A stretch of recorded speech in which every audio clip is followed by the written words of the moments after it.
Hi, it's Itiah. I wanted to share with you the process about how I went about choosing user experience design as my new industry.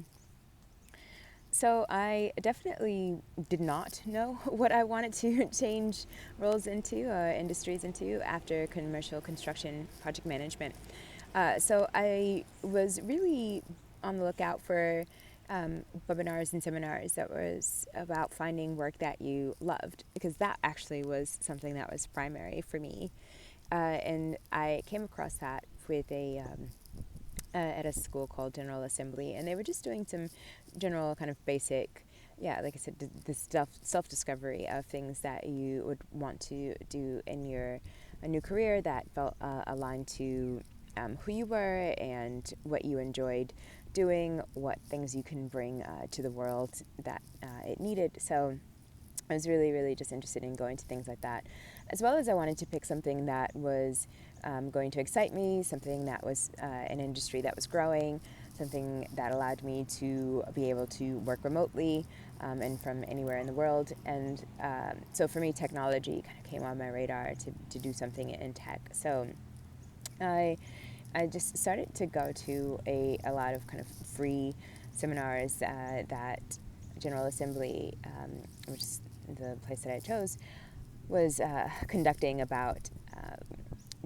to learn kind of different 1 hour or so workshops as an introductory to understand a little bit more about what those different verticals of those technical capabilities I could potentially try.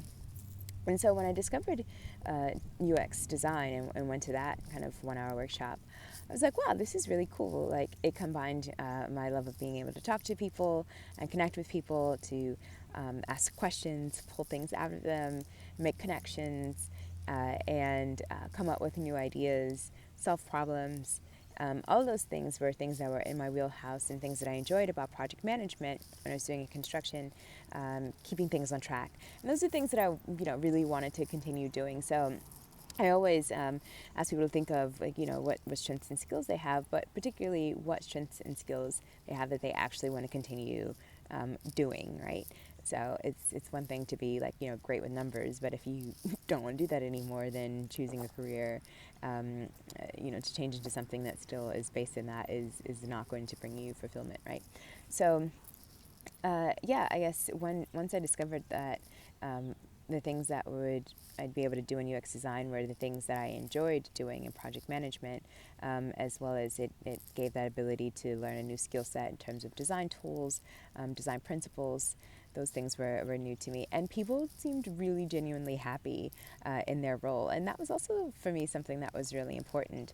Everyone that I spoke to that was in the design community was really open to answering questions, really open to sharing, and just seemed, like I said, genuinely happy in the industry and in the role. And so for me, that was also really telling, because these were people who didn't know each other, but I was still feeling that same vibe.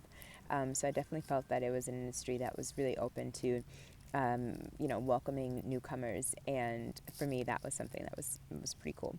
So I guess it was that combination of picking out the things that I enjoyed doing most. Areas of growth that were going to be available for me, both in the industry and personally. And that's, I guess, the short version of how I went about it. So maybe there's something in there in terms of picking something, how to go about picking something new for yourself that could be useful as things to start with. All right, bye.